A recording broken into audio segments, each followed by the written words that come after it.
নমস্কাৰ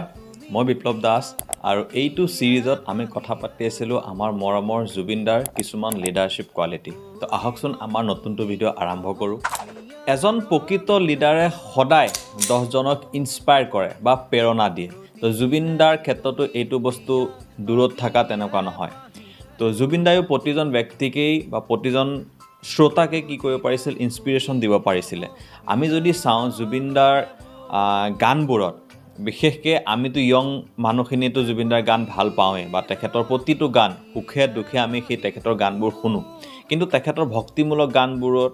মানে বৃদ্ধসকলকো তেখেতে ইনস্পায়াৰ কৰিব পাৰিছিল ভক্তিমূলক গানৰ থ্ৰুদি তেখেতৰ পদ্যৰ মাধ্যমেৰে যিসকলে কবিতা পঢ়ি ভাল পায় তেওঁলোকে কবিতাৰ মাধ্যমেৰে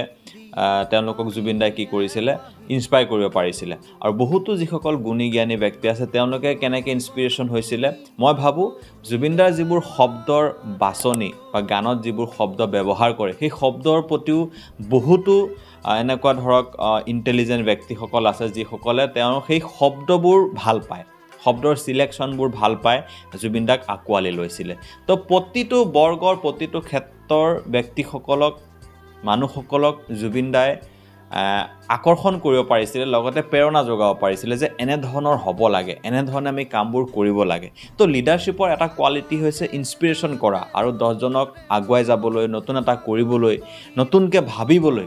তো সেই ইনস্পিৰেশ্যনেল কোৱালিটিটো প্ৰতিজন লিডাৰৰ মাজত থকা দৰকাৰ আৰু সেই কোৱালিটিটো আমাৰ জুবিনদাৰ মাজতো আছিলে তো আমি প্ৰতিজনে সদায় সন্মুখত যাকেই পাওঁ আমাৰ কথাৰে হওক আমাৰ কৰ্মৰে হওক আমাৰ বাণীৰে হওক যেনেকৈ হওক আমি তেখেতক ইনস্পায়াৰ কৰিবৰ কাৰণে আমি চেষ্টা কৰিম যাতে তেখেতে জীৱনত আগুৱাই যাব পাৰে কিবা অকণমান পজিটিভ ইফেক্ট আমি যাতে তেখেতৰ জীৱনতো দিব পাৰোঁ তো সেই বস্তুটো আমি তেখেতৰ পৰা শিকিব পাৰোঁ যে এজন লিডাৰে সদায় ইনস্পায়াৰ কৰে মানুহক ধন্যবাদ